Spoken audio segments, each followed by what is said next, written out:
Baik, terima kasih. Assalamualaikum warahmatullahi wabarakatuh. Terima kasih atas undangannya. Barangkali bisa dibantu saya tampilkan paparan biar cepat karena waktunya hanya 10 menit. Oke, secara prinsip KPAI mendukung sebenarnya pembukaan sekolah, tetapi dengan sejumlah catatan. Karena menurut kami pembukaan sekolah itu, apalagi kalau berbicara Jakarta sebagai epicentrum dan wilayah-wilayah pendukung ya, penyangga di sekitar Jakarta sebenarnya itu masih cukup belum aman ya, karena secara kasus itu masih sangat tinggi. Kalau kami memang mendukung bahwa kelandaian kasus gitu ya, bahkan lebih bagus lagi gitu ya, kalau kasusnya betul-betul turun dan zero kasus, itu akan jauh lebih baik lagi dalam membuka sekolah. Sebenarnya KPAI kalau untuk wilayah Jabodetabek sudah melakukan pengawasan ke sejumlah sekolah. Nah, kali ini kita akan mencoba, lanjut aja Jo. Bisa next. Nah, Bapak Ibu sekalian, mungkin ini sebagai gambaran aja ya. Kenapa kemudian buka sekolah itu harus hati-hati? Kalau dilihat bahwa pertemuan dalam ruangan itu adalah yang memiliki resiko sangat tinggi. Ya, sangat tinggi penurunan COVID-19. Nah, kalau kita berada dalam kelas beberapa jam dengan jumlah anak yang cukup banyak, maka sebenarnya Bapak Ibu sedang berhadapan dengan sebuah resiko COVID-19 yang cukup tinggi. Lanjut. Ini 6 syarat sebenarnya. SKB 4 Menteri saya dengar hari ini akan direlaksasi kembali. Tapi sebelum direlaksasi, sebenarnya ini adalah 6 pedoman yang harus Bapak Ibu ikuti ketika membuka sekolah. Yang pertama, kesediaan sarana sanitasi dan kebersihan, kemudian mampu mengakses fasilitas pelayanan kesehatan terdekat, misalnya puskesmas, klinik, rumah sakit, gitu ya. Kemudian kesiapan menerapkan wajib masker, memiliki termogan, memiliki pemetaan warga sekolah ya dengan beberapa ketentuan seperti komorbid misalnya, kemudian mendapatkan persetujuan komite sekolah atau perwakilan orang tua murid ya atau wali. Nah, untuk yang memiliki tadi ya komorbid misalnya untuk guru-guru yang usianya di atas 50 pun itu patut dipertimbangkan juga, apalagi jika disertai dengan komorbid. Lanjut. Ini adalah hasil survei KPAI sebenarnya. Kami menyampaikan data bahwa kami survei menjelang buka sekolah di 4 Januari 2021 yang lalu. Dalam survei ini diikuti oleh 62.000 ya lebih para siswa. Kami bertanya apakah dia setuju atau tidak buka sekolah. Ternyata yang setuju itu banyak sekali, 78%, yang ragu-ragu sekitar 12%, dan yang tidak setuju sekolah itu ada sekitar 10%. Nah, sekarang kita lihat apa alasannya ya, kenapa anak-anak itu ingin sekolah. Kita lanjut. Nah, ternyata alasan setuju itu ada beberapa, tapi yang paling banyak ya 57% itu sebenarnya banyak materi sulit yang diajarkan itu nggak bisa diajarkan secara daring. Jadi anak-anak setelah setahun dari Juli kemarin tahun baru tahun ajaran baru sampai sekarang, anak-anak itu belum ketemu gurunya, apalagi yang kelas 7 untuk SMP, kelas 10 untuk SMA atau kelas 1 SD. Mereka itu masih bingung ya dan belum kenal siapapun kan begitu. Tiba-tiba harus daring ini membuat mereka juga nggak tahu, nggak kenal gurunya, nggak pernah ketemu. Nah, juga materinya sulit ya. Akhirnya banyak sekali yang merasa ini menjadi bagian utama kesulitan. Jadi sebenarnya anak belum mulai stres karena nggak tahu ngerjainnya, bukan nggak mau ngerjain, nggak bisa ngerjain karena nggak tahu. Kemudian ada yang ingin berkonsultasi juga dengan guru BK, tapi ada juga yang mendapatkan kekerasan di sekolah. Memang angkanya di 135 responden dari 64.000, tapi kan ada. Kemudian ada memang yang lain-lain ya, tapi ini lain-lain itu termasuk dia udah kangen sekolah ya, rindu teman-temannya. Lanjut. Bagaimana dengan yang tidak setuju? Kalau yang tidak setuju sebenarnya mengatakan ya ini, jadi angka COVID-nya kan masih tinggi gitu ya, sehingga mereka takut tertular. Lalu mereka juga nggak percaya sebenarnya bahwa sekolah itu udah nyiapin adaptasi kebiasaan baru ini ya, infrastruktur dan protokol kesehatan udah disiapin. Itu mereka juga nggak percaya, ada yang nggak percaya gitu. Ada yang dengan sadar nggak punya sanitasinya nggak bagus, tapi mereka pengen sekolah gitu. Ya itulah anak-anak gitu ya. Nah, ini memang beberapa data dari yang dimiliki oleh KPAI. Lanjut. Nah, KPAI sendiri sebenarnya punya penilaian. Jadi sekolah itu siap atau tidak kalau pakai versi KPAI. Yang pertama adalah kesiapan infrastruktur adaptasi kebiasaan baru. Seperti apa nanti saya lihatkan di dalam foto. Nilainya 30%. Yang kedua adalah kesiapan protokol kesehatan atau SOP AKB ya, adaptasi kebiasaan baru itu juga 30%. Ini termasuk kalau anak datang ke sekolah dengan kendaraan umum, dengan anak yang datang ke sekolah dengan kendaraan pribadi itu dibedain SOP-nya.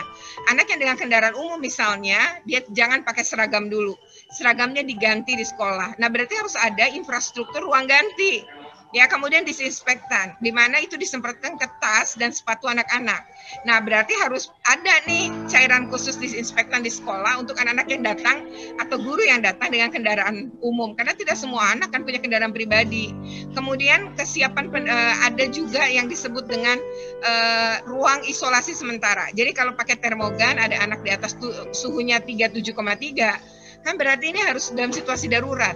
Anak itu harusnya dimasukkan ke dalam ruang isolasi sementara, bukan UKS.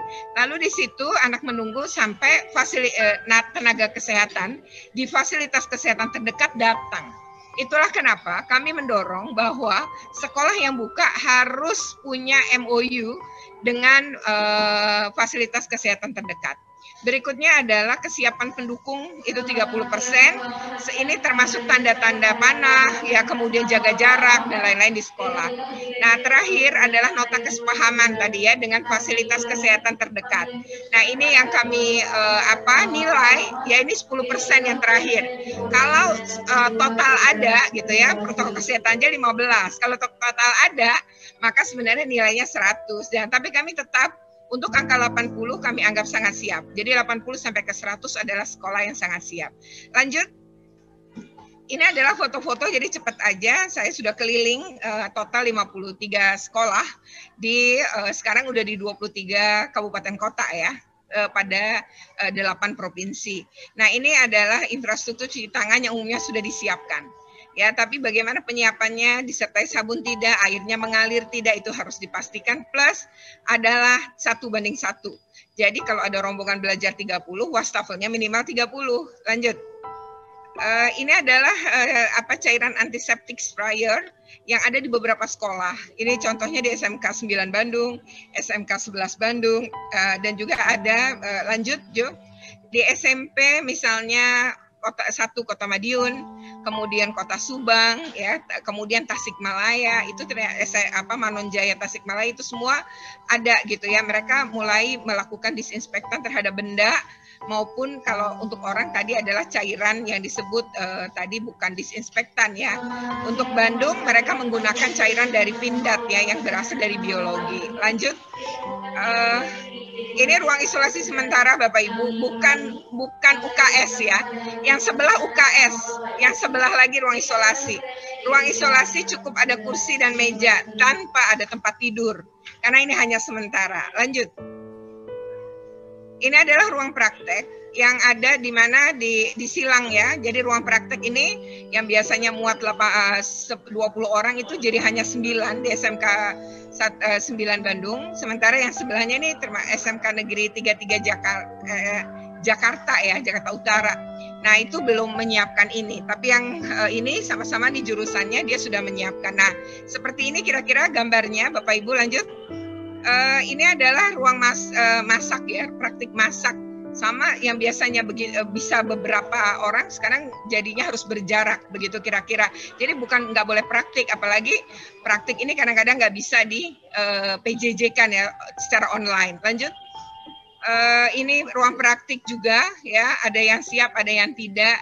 Tapi ini adalah beberapa contoh dari yang kami perlihatkan. Walaupun itu bagian pertanian, ya tetap jaga jarak, tetap ada wastafel. Nah, ini belum ada, jadi memang harus dilengkapi. Lanjut. Ini ruang kelas. Ruang kelas itu juga disilang-silang kalau memang nggak boleh didudukin. Dan harusnya pakai nomor, ganjil genap di ujung meja.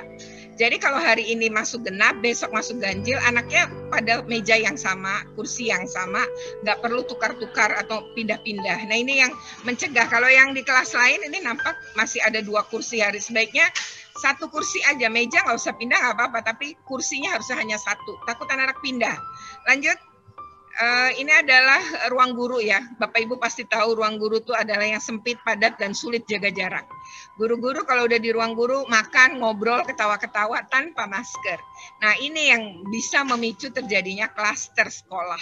Jadi perlu menjadi perhatian bagaimana meja, kursi harus diubah sehingga terjadi jaga jarak. 1 meter, kalau tidak mampu 1,5 meter. Lanjut. Berikutnya adalah ruang ibadah. Bapak Ibu, kita nggak bisa cegah anak ibadah meskipun kita tidak lama di sekolah dan sebaiknya tidak ada berjamaah.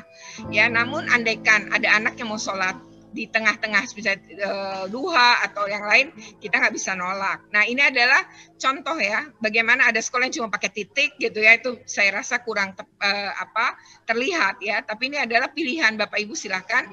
Contoh yang mana yang menurut Bapak Ibu adalah lebih tepat. Jadi yang dikotakin misalnya paling kanan adalah yang bisa kita berdiri di situ, dan itu adalah jaga jaraknya nampak sekali ya, terlihat dengan jelas dibanding yang lain. Lanjut. Ini adalah tangga. Tangga itu perlu dikasih tanda panah. Tadi kami bilang kan ada tanda-tanda jalan, tanda panah. Jadi kalau naik, turun, kasihlah tanda panah dan bedakan warna agar tadi tidak tabrakan, bisa jaga jarak. Begitupun kursi di sela-sela kelas. Ruang TU pun demikian ya, pakai plastik untuk pengaman dan lain-lain. Lanjut. Ini ada layanan perpustakaan. Meskipun sedang pandemi kan kita tetap ada layanan perpus. Jadi bagaimana perpustakaan yang tadinya ada tempat baca, bukan nggak boleh ada tempat baca, tapi jaga jarak mulai dilakukan. Silang yang tidak bisa diduduki sehingga betul-betul ada jaga jarak. Lanjut. Ini toilet bersih, air mengalir, wastafel, cuci tangan ya wajib ada. Kalau nggak ada sekarang harus diadakan dulu. Lanjut. Kemudian ini ada kedatangan dan penjemputan ya. Jadi bagaimana sekolah ini tuh untuk tidak bertumpuk orang datang ke sekolah dan pulang ke sekolah, mereka pakai jam. Per 2 kelas beda 15 menit ya. Jadi pulang itu beda 15 menit sehingga tidak ada penumpukan. Dan di sini memang SMP 4 Solo, jadi wajib dijemput oleh orang tua. Lanjut. Ini adalah contoh modul Bapak Ibu, karena kita tetap sampai 2 tahun mungkin akan sekolahnya kolaborasi ya di antara PJJ dengan PTM, maka sebenarnya tetap ada PJJ kan. Kalau tetap ada PJJ sebaiknya pakai modul. Materi yang sangat sulit dan sulit aja yang di PTM kan. Sementara PJJ itu materi mudah dan sedang. Bantu dengan modul. Ya, modulnya kolaborasi beberapa mata pelajaran sehingga satu produk bisa dinilai beberapa guru. Dengan demikian PJJ tidak menyulitkan anak-anak dan tidak memberatkan. Lanjut. Ini panduan buka sekolah ya. Saya rasa singkat saja karena sebenarnya kalau mau diberikan paparan ini silahkan aja. Di sini kami pada prinsipnya adalah tidak mendasarkan pada guru sudah divaksin.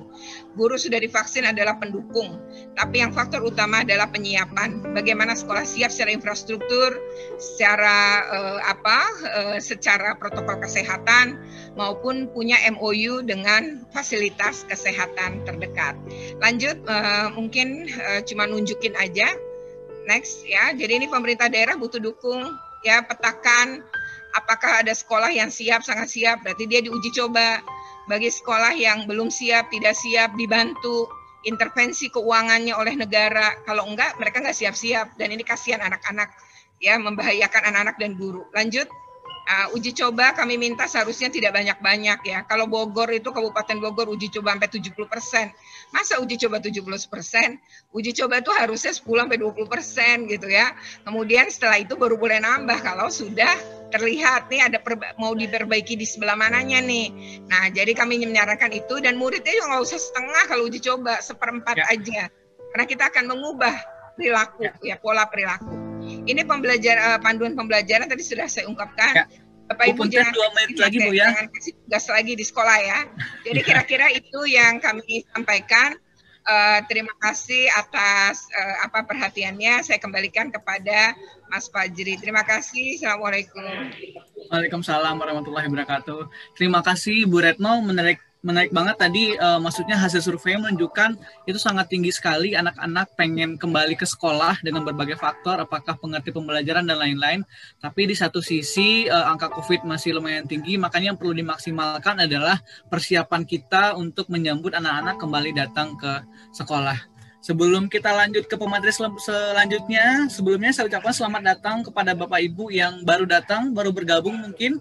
Kita sudah lewat satu sesi, kita akan masuk ke sesi selanjutnya. Yang kedua itu dari Profesor Dr.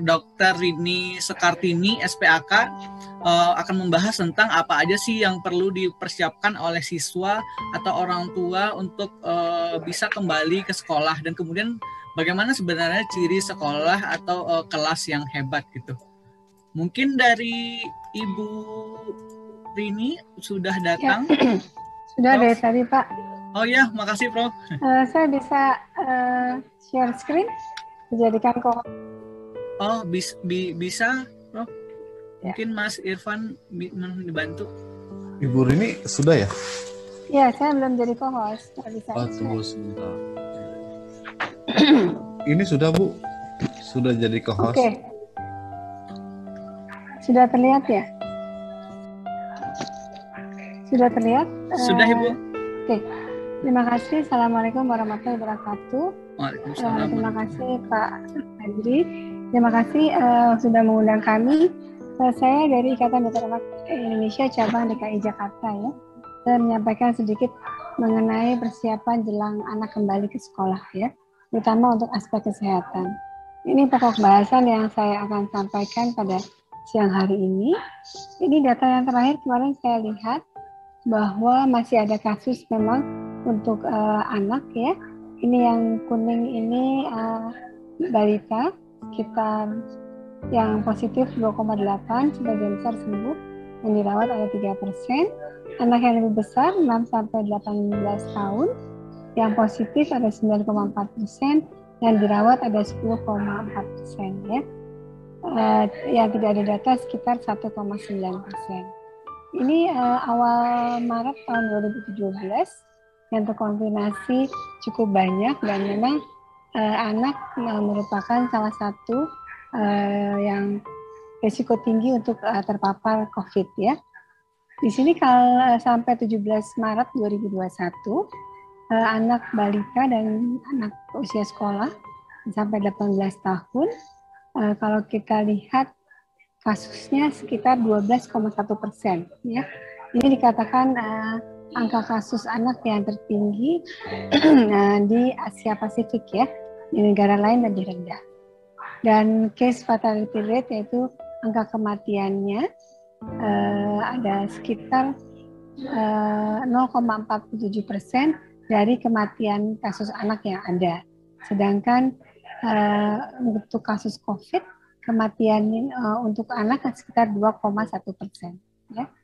Ini yang ada di Jakarta, masih ada, kalau dilihat hospitality fatality rate ini adalah angka rawat di rumah sakit sekitar 5,1%. Ya.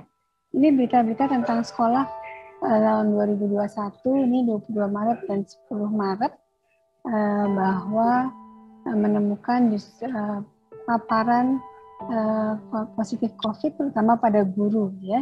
Di sini di mana nih? Saya lupa ini di mana. Ini ada siswanya juga yang terpapar dengan COVID. Nah, kalau kita bicara mengenai anak, jangan lupa rentang waktunya cukup panjang, sejak dalam kandungan sampai usia remaja, masing-masing memiliki ciri tumbuh kembang yang berbeda. Ya. Nah, bagaimana anak mempersiapkan sekolah? Salah satunya adalah harus memiliki kecerdasan emosi yang baik, ya. Jadi harus bisa bekerjasama, bisa mensupport satu sama lain, memiliki komunikasi yang baik, dan juga mungkin harus menjadi seorang pemimpin ya di antara peer group-nya. Dan untuk meningkatkan kecerdasan emosi, penting untuk bisa mengenal diri sendiri ya, kemudian bisa mengatur tindakan apa yang harus dilakukan terkait pada masa pandemi ini, kemudian juga bisa memberikan motivasi baik untuk dirinya sendiri maupun untuk orang lain, dan juga salah satunya bisa mengelola stres ya dan berkomunikasi dengan efektif. Pada masa pandemi ini cukup banyak anak yang ya tanda kutip stres ya karena terlalu lama sekolah secara daring. Sehingga untuk melakukan mengembangkan kecerdasan emosional ini, kita harus sering melakukan edukasi, melakukan komunikasi, jangan lupa pujian. Mungkin nanti pada persiapan sekolah, jangan lupa para guru memberikan pujian pada anak-anak yang sudah mematuhi protokol kesehatan ya, kemudian memotivasi untuk sekolah dengan lebih baik dan menciptakan lingkungan yang kondusif. Nah, untuk pemenuhan kebutuhan yaitu asuh, asi, dan asah pada masa persiapan masuk sekolah, 3 hal penting yang harus diperhatikan untuk anak yaitu asupan nutrisi, kecukupan tidur, dan aktivitas fisik ya. Untuk orang tua jangan lupa tetap harus diperhatikan anak-anaknya, terutama kesinambungan atau rutinitas melakukan protokol 3M. Tadi sempat disebut-sebut oleh Ibu Retno mengenai antar jemput sekolah. Ini ada sebagian yang dijemput, ada yang tidak. Mungkin ini sesuatu hal yang perlu dipikirkan juga ya.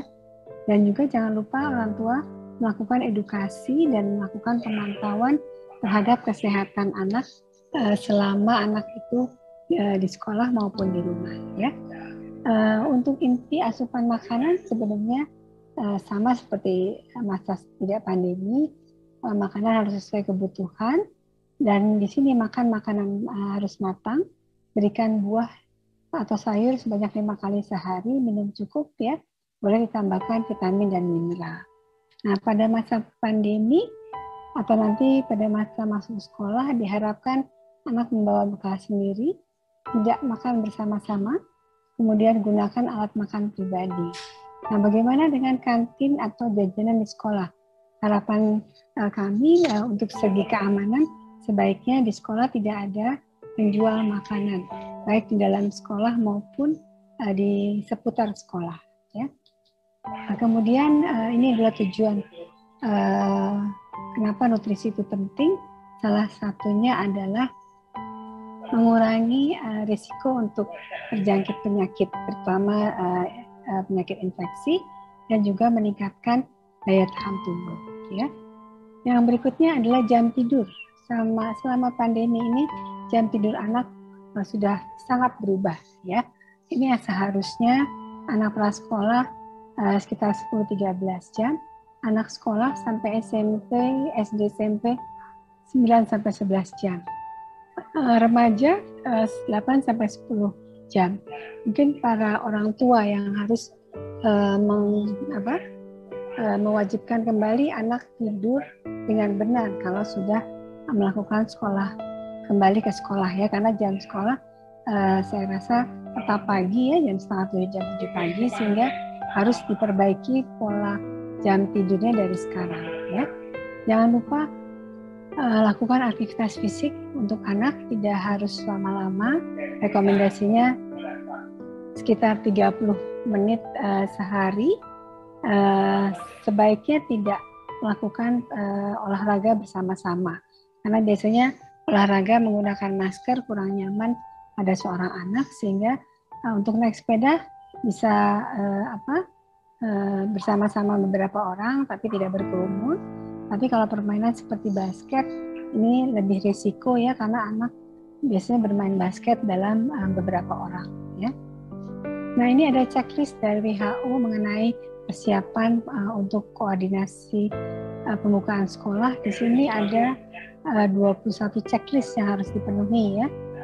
Dan persiapan kembali sekolah harus dilakukan baik oleh orang tua, anak maupun sekolah. Di sini ada 21 item, ini contoh salah satunya mengenai apa yang harus disiapkan oleh sekolah ya. Ini kalau dilihat salah satunya ruangan belajar satu anak dengan anak lain itu 1 meter kira-kira, bisa juga kelasnya di luar ya, atau tidak menggunakan AC ya, sehingga ventilasi lebih terjaga.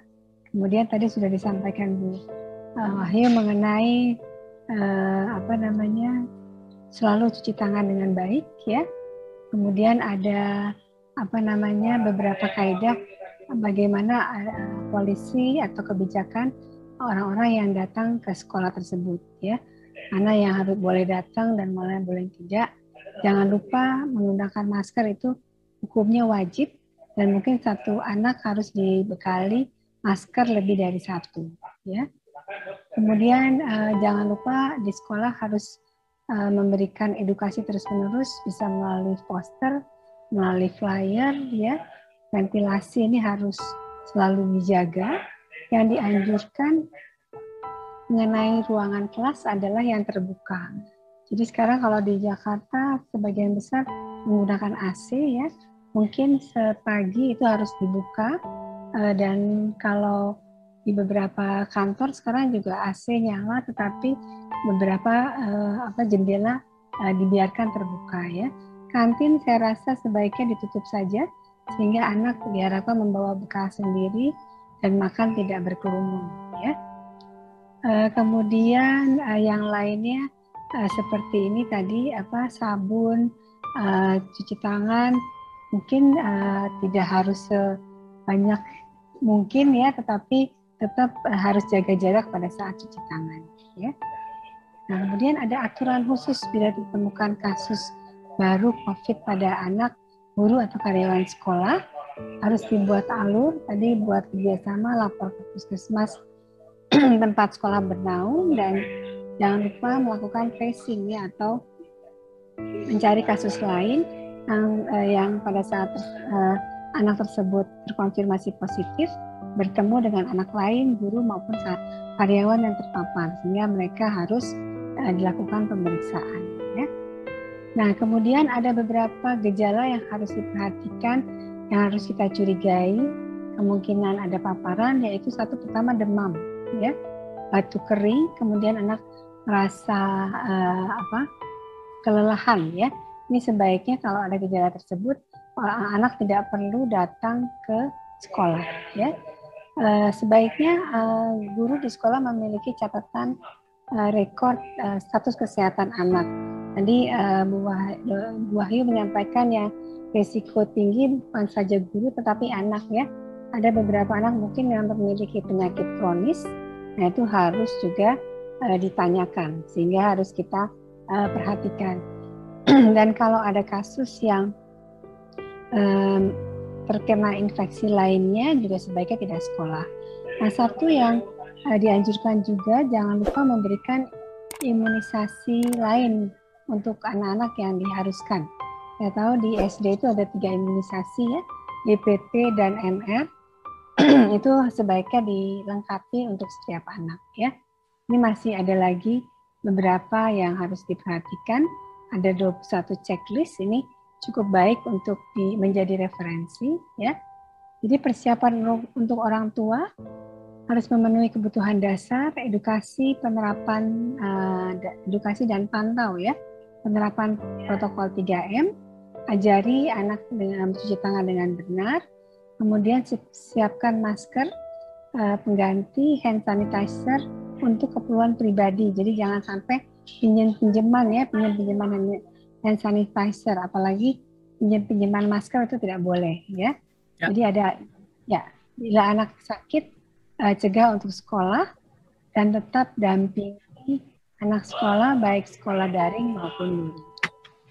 Mungkin ini yang bisa saya sampaikan. Jadi persiapan kembali belajar di sekolah perlu kerjasama yang baik antara orang tua, guru, dan seluruh karyawan sekolah serta instansi kesehatan di wilayah. Dan tadi saya setuju dengan Bu Wahyu bahwa memang sebagian besar anak ingin sekolah, ya, dengan berbagai alasan, dan bahkan ada yang tidak mau sekolah secara online karena tidak menyenangkan, dan mulai ada gangguan-gangguan perilaku akibat anak menolak sekolah secara online. Tapi tetap protokol kesehatan harus diperhatikan. Demikian yang bisa saya sampaikan. Terima kasih. Assalamualaikum warahmatullahi wabarakatuh. Waalaikumsalam warahmatullahi wabarakatuh. Terima kasih Ibu Rini, benar sekali.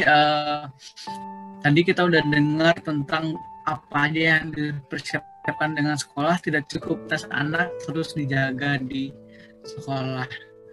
Bapak Ibu, kalau misalnya takut kelupaan untuk bertanya, boleh nanti di chat aja nanyanya, nanti saya akan rekap, kemudian di akhir nanti akan kita tanyakan nanti gitu. Dan juga nanti kalau misalnya mau bertanya nanti silakan dicatat, kalau misalnya mau disampaikan nanti juga dipersilahkan. Bapak Ibu, kita lanjut ke materi dari Ibu Anel. Anak kan sudah setahun tidak masuk sekolah, kemudian sekarang sudah mau mulai masuk sekolah lagi. Kira-kira bagaimana dampak terhadap kesehatan mental anak, atau bagaimana untuk meminimalisir hal tersebut? Kepada Ibu Ana, saya persilahkan Ibu Ana 10 menit. Oke, baik. Terima kasih Pak Fajri. Selamat siang Bapak Ibu. Terima kasih atas kesempatan yang diberikan pada saya. Suara saya terdengar? Soalnya jaringan saya tadi tiba-tiba hilang kayaknya. Aman Bu, aman suaranya baik. aman. Saya Ane. Aman ya? Oke, baik. Perkenalkan saya Ane, saya adalah dari tim Satgas Penanggulangan COVID-19 Ikatan Psikolog Klinis Indonesia. Kebetulan pada sekitar bulan Oktober tahun lalu, tahun 2020, kami mengadakan penelitian mengenai kondisi kesehatan mental siswa pada masa pandemi COVID-19. Ini bekerja sama dengan Pusat Penelitian Kebijakan Kemendikbud Republik Indonesia. Nah, hasilnya adalah jadi ini bukan survei, kami memang melakukan penelitian ya. Jadi hasilnya adalah kita melakukan mencari tahu gambar kesehatan mental pada semua tingkat pendidikan SD, SMP, SMA pada berbagai moda belajar. Jadi ada yang belajar dari rumah, ada yang tatap muka, dan ada yang campuran. Jadi campuran dari BDR dan tatap muka. Nah, hasilnya menunjukkan tidak terdapat perbedaan yang signifikan pada kondisi kesehatan mentalnya. Baik pada siswa SD, SMP maupun SMA, dan pada semua moda belajar yang digunakan di semua jenjang dan provinsi yang berpartisipasi. Jadi berbeda dengan asumsi yang disampaikan pada kebanyakan kelompok atau masyarakat gitu ya. Sesungguhnya tidak ada perbedaan masalah kesehatan mental yang signifikan. Jadi bisa dikatakan bahwa bila ada anak-anak yang mengalami masalah kesehatan mental pada masa pandemi ini, itu bukan murni karena pandeminya, bukan murni karena kondisi saat ininya. Biasanya ini memang adalah anak-anak yang sebelum pandemi pun sudah memiliki kerentanan tertentu atau sudah pernah mengalami kondisi-kondisi traumatis sebelumnya, seperti itu. Yang kemudian pada masa pandemi ini tercetus kembali atau terpicu kembali akibat tekanan yang ada, seperti itu. Sebagai gambaran, penelitian ini kami lakukan pada 15.304 siswa di 12 provinsi yang melibatkan 384 sekolah. Siswanya berusia, peserta penelitian ini atau partisipan penelitian ini berusia 7-21 tahun dengan reratanya minnya pada usia 14,96 tahun. 75% partisipan adalah mereka yang belajar dari rumah. 73% dari partisipan ini ayahnya tidak bekerja di rumah, jadi WFH. Dan 46% ibunya tidak bekerja sama sekali. Sayangnya, sebanyak 54% tidak didampingi saat belajar, baik oleh orang tua maupun oleh keluarga yang lain di luar orang tua. Nah, dari penelitian ini kami dapat menyimpulkan bahwa ada faktor-faktor yang signifikan dapat menimbulkan masalah kesehatan mental pada siswa, yaitu ada dua faktor psikologis dan faktor sosial. Faktor psikologis ini berupa rendahnya kesejahteraan psikologis dan mereka yang mengalami kegelisahan yang tinggi. Jadi bila anak-anak ini memang baik sebelum pandemi mengalami masalah kesejahteraan psikologis, lalu ditambah lagi dengan anak-anak yang secara kepribadian atau secara pembawaan kecenderung gelisah tinggi, maka mereka beresiko lebih tinggi untuk mengalami masalah kesehatan mental. Nah, dari faktor sosialnya, ini ada faktor pendampingan belajar. mereka yang tidak didampingi atau hanya didampingi ayah, ini beresiko lebih tinggi untuk mengalami masalah kesehatan mental.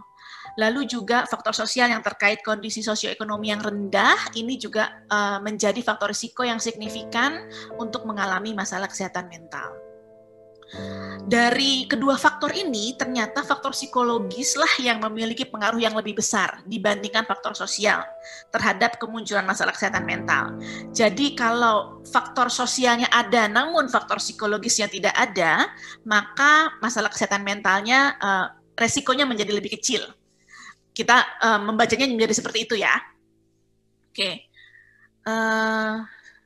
Nah, implikasinya kami menilai sangat perlu diberikan perhatian yang lebih terhadap kondisi kesehatan mental siswa. Nah, untuk itu memang maka perlu ada gerakan yang kami sebut adalah gerakan promotif dan preventif yang tujuannya untuk meningkatkan kesejahteraan psikologis. Lalu kemudian perlu diingatkan kembali pada keluarga-keluarga dan warga belajar bahwa pendampingan belajar oleh semua anggota keluarga, terutamanya oleh ibu, ini adalah menjadi faktor protektif yang penting untuk diberikan kepada siswa untuk mencegah masalah kesehatan mental.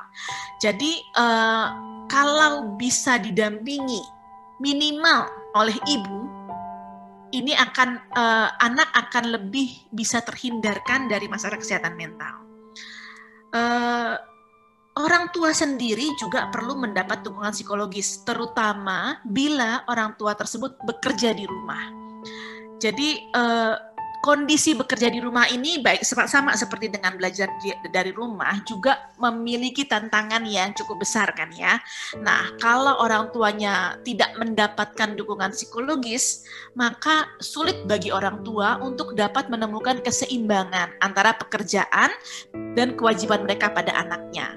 Apalagi pada orang tua yang selama ini bekerja full time dan cenderung selama ini memindahkan tanggung jawab pengajaran, tanggung jawab proses belajar pada sekolah. Sekarang mereka harus menerima kembali tanggung jawab tersebut lebih besar di rumah. Jadi makanya dukungan psikologis bagi orang tua ini menjadi faktor yang penting. Nah, berdasarkan hasil penelitian ini, kami memberikan sejumlah rekomendasi. Secara besar, secara umum, memang pemerintah dalam hal ini mungkin melalui Kemendikbud harus memberikan perhatian dan melakukan upaya untuk meningkatkan kesehatan mental warga belajar. Siapakah warga belajar yang kami maksud? Tentunya adalah siswa nomor 1, lalu kemudian guru dan pendamping belajar anak. Pendamping belajar anak ini adalah orang tua atau wali. Selama ini, dari selama pandemi ini, kami memperhatikan bahwa selama ini perhatian yang diberikan mayoritas hanya bagi siswa. Sampai saat ini kami belum menemukan studi, penelitian, analisis yang terkait dengan kondisi kesehatan mental guru dan pendamping belajar anak. Ini sangat perlu ya untuk kita perhatikan, mengingat tadi faktor guru dan pendamping belajar ternyata menjadi faktor psikologis, menjadi faktor sosial yang cukup besar bagi kesehatan mental anak. Jadi kalau kita mau mempertahankan, menjaga kesehatan mental anak, maka kesehatan mental guru dan pendamping belajar sangat perlu kita perhatikan. Untuk itu, pada masa pandemi COVID-19 ini, IPK Indonesia memberikan rekomendasi untuk melakukan peningkatan kapasitas dan keterampilan guru. Mau model pembelajaran tatap muka atau jarak jauh, belajar dari rumah atau blended learning, ini tentu membutuhkan sebuah keterampilan yang khusus. Pelajaran tatap muka memang selama ini sudah dilakukan, tapi pembelajaran tatap muka dengan protokol kesehatan, dengan berbagai keterbatasannya, pembelajaran tatap muka dengan anak yang juga dalam berbagai restriksi, ini tentu butuh sebuah keterampilan lagi. Maka kami sangat menyarankan untuk adanya peningkatan kapasitas dan keterampilan guru, yaitu terutama dalam hal pengelolaan kelas dan penyampaian materi belajar. Mengelola kelas di mana anaknya mungkin tidak bisa satu rombongan belajar yang selama ini terjadi dilakukan. mungkin satu rombongan belajar yang selama ini terdiri dari 30 orang mungkin terpaksa dibagi dua. Jadi ada setengah rombongan belajar, setengah rombel pada hari-hari tertentu, dan setengah rombel lagi pada hari-hari lainnya. Kemungkinan seperti itu, mengingat tadi ada pembatasan, ada jaga jarak, ada pencegahan kerumunan gitu ya. Nah, mengelola kelas dengan kondisi yang seperti ini tentu berbeda dan belum tentu mudah dibandingkan pengelolaan kelas di masa pra-pandemi. Lalu juga perlu diperhatikan adanya ketersediaan dukungan psikososial bagi guru dan siswa. Mengingat tadi faktor psikologis lah yang menjadi faktor yang lebih besar peranannya, faktor yang lebih besar kontribusinya terhadap masalah kesehatan mental, maka dukungan psikososial ini menjadi hal yang sangat penting. Untuk itu kami merekomendasikan baik pada guru maupun siswa dan orang tua itu perlu diberikan pembekalan keterampilan dukungan psikologis awal. Ya. Kenapa di sini kami menitikberatkan pada guru? Karena yang menjadi perantara adalah guru nih. Seperti itu. Karena tadi saya sudah sampaikan, kesejahteraan mental siswa sangat tergantung dari kesejahteraan mental guru. Dan sampai saat ini kami belum memiliki data mengenai kesehatan mental, kesejahteraan psikologis guru. Okay. Lalu kemudian yang terakhir yang perlu kami sampaikan adalah perlunya disiapkan bantuan bagi orang tua atau pendamping belajar. Misalnya tadi, seperti yang disampaikan oleh Ibu Retno, misalnya masalah adanya penyiapan modul belajar gitu. Modul belajar mungkin tidak hanya bagi guru, bagi siswa, tapi juga perlu modul belajar yang juga ramah yang bisa dengan mudah dimanfaatkan oleh orang tua. Demikian yang bisa saya sampaikan mewakili Satgas Penanggulangan COVID-19 IPK Indonesia. Terima kasih. Oke, terima kasih banyak Bu Ana. Benar apa yang kadang kita sering lupakan adalah dampak psikologis buat anak-anak kita. Nggak hanya anak-anak, tapi kata Ibu tadi ada warga belajar, ada tenaga pendidik di sana, ada orang tua di sana, dan juga ada siswa di sana. Baiklah Bapak Ibu, untuk materi selanjutnya itu akan disampaikan oleh Dr. Diki Budiman MSc. Kita akan membahas tentang sebenarnya gimana sih resiko dibukanya kembali sekolah ini dan bagaimana baiknya mitigasinya, kira-kira seperti itu. Kepada Dr. Diki, dipersilahkan. Terima kasih, saya ini ya, share sebentar. Baik Pak. Masya Allah.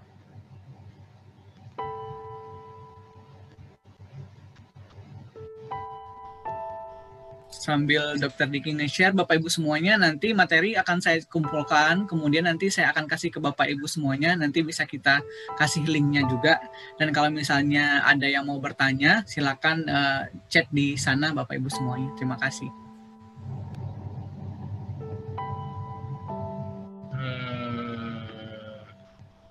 Saya pakai ini nih. Kenapa nggak bisa ini ya? Sip. Oke, sip, kelihatan Pak. Udah muncul itu ya? Sudah Pak. Tapi saya nggak bisa lihat ya. Sebentar. Dibesarin.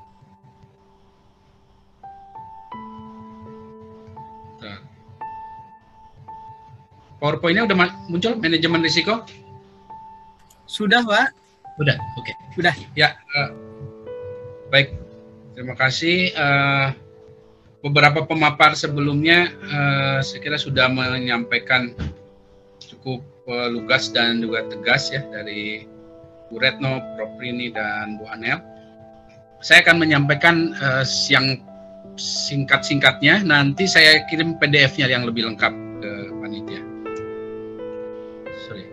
Pertama yang ingin saya sampaikan adalah bahwa secara umum ya, ini yang ingin saya luruskan ya, pemahaman di publik baik pada pemerintah, masyarakat, dan beberapa pihak ya, bahwa kesepakatan umum dalam pengendalian satu pandemi ya, dan sama karena saya terlibat di pengendalian pandemi sejak SARS ya di Indonesia, flu burung dan lain sebagainya. Jadi keputusan menutup sekolah ya untuk mengendalikan pandemi apapun itu, termasuk COVID-19 itu harusnya digunakan sebagai upaya terakhir. Ya. Jadi itu. Jadi bukan sekolah dulu tutup terus yang lainnya menyusul, nggak seperti itu. Yang harus terjadi adalah yang lain dulu tutup, sekolah itu belakangan. Nah, itu. Jadi sebagaimana ini kesepakatan universal para ahli pengendalian pandemi ya. Sebagaimana kalau bicara vaksinasi, ibu hamil itu ya terakhir. Itu kesepakatan universal. Ibu hamil itu divaksin terakhir. Nah sama, sekolah itu seperti itu. Karena apa? Karena sekolah ini punya banyak hal yang harus dipertimbangkan secara komprehensif. Ya.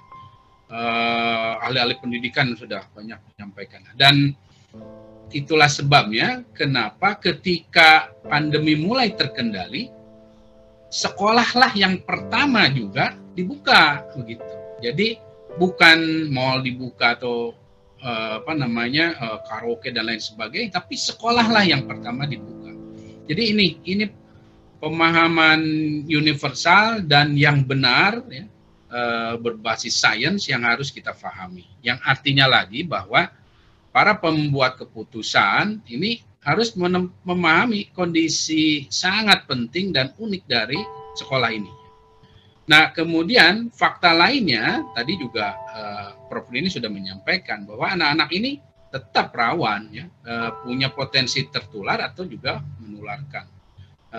Dan walaupun sebagian besar asimptomatik atau tidak bergejala.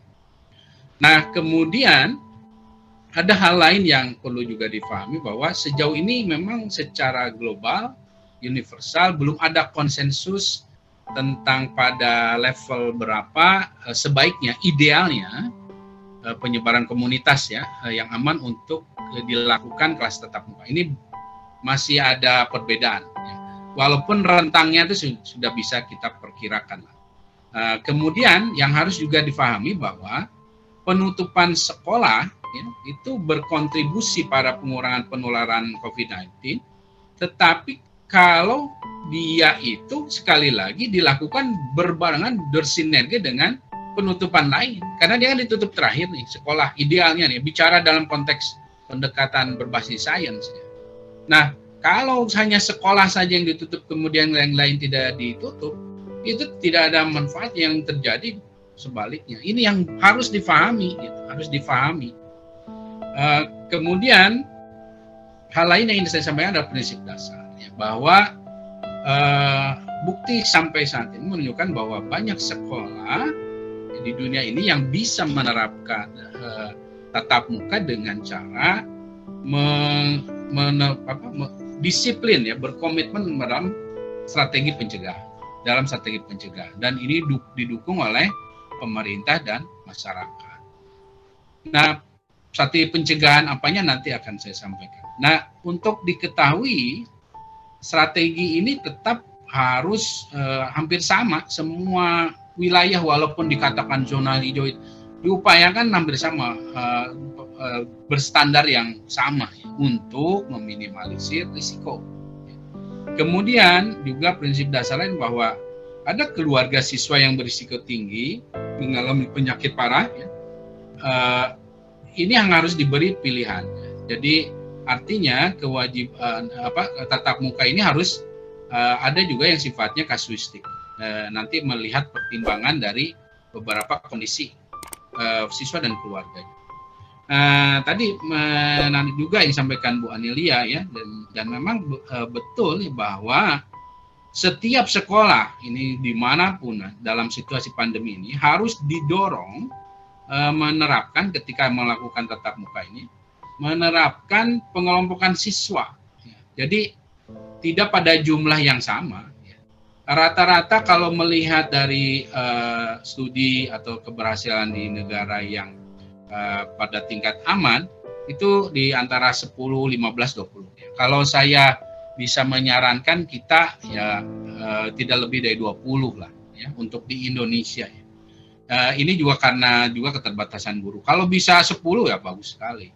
Ini artinya bukan hanya masalah mengurangi kapasitas dari kelas itu, tapi juga dalam kaitan jaga jarak dan segala macam ya. Tapi juga ini adalah tujuannya nanti untuk kemudahan testing, ya, pelacakan kontak dan meminimalkan penularan. Jadi kita ketika bicara tatap muka harus sudah siap, selain bahwa nanti guru, staf sekolah, kepala sekolah, dinas kesehatan paham bahwa apa yang harus disiapkan, termasuk ya tadi betul harus paham juga guru ini bahwa ketika ada anak-anak yang mengalami gejala apa, harus melakukan apa, itu harus jelas ya. Harus ada protap, dan artinya sebelum dilakukan tatap muka harus dilakukan pelatihan.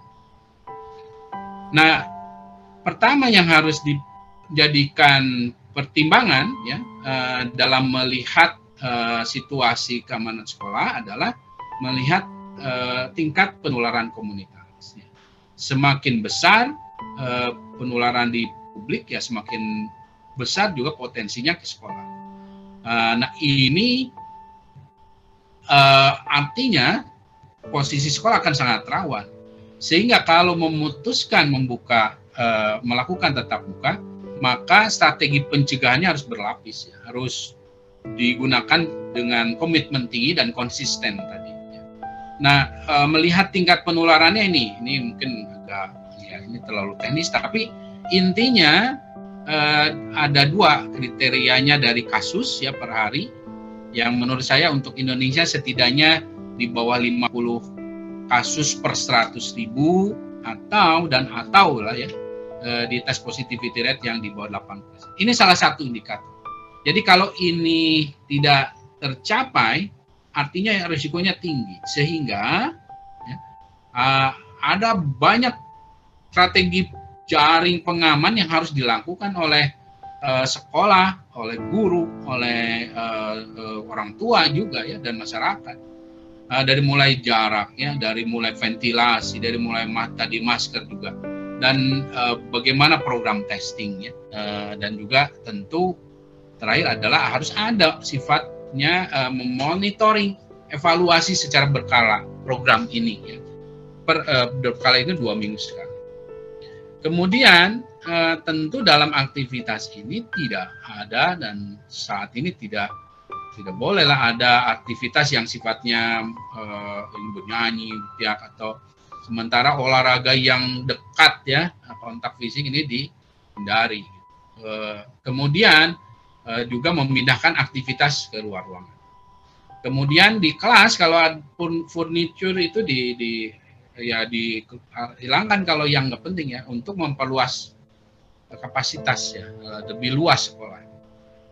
Kemudian kurangi juga cegah interaksi tatap muka, nggak penting. Nah ini yang ingin saya sampaikan ya, bahwa pelacakan kontak ya dengan kombinasi dengan isolasi karantina ini harus sudah mulai disiapkan prosedurnya ya, bahwa mengedukasi guru dan staf ya, keluarganya juga bahwa kalau dia sakit ya jangan sekolah. Kemudian tahu kapan dia harus bisa ke sekolah, dan tentunya harus berkomunikasi, tadi sudah disampaikan juga oleh Bu Retno ya, bahwa harus ada koordinasi dengan dinas kesehatan atau puskesmas setempat ya, untuk memfasilitasi nih masalah potensi adanya kasus kontak. Definisinya harus jelas. Ini nanti silakan dibaca saja. Dan juga karantina ya. Ini yang artinya hal-hal seperti ini yang teknis seperti ini harus difahami betul oleh semua pihak ya, dari mulai pemerintah daerahnya sampai juga keluarga dan juga guru dan keluarganya. Nah, hal yang penting harus dilakukan penghentian belajar tatap muka jika ya bila ada ditemukan 2 atau lebih kasus ya yang secara epidemiologis terkait dengan kasus indeks yang ada di sekolah itu. Ini penutupan minimal 14 hari.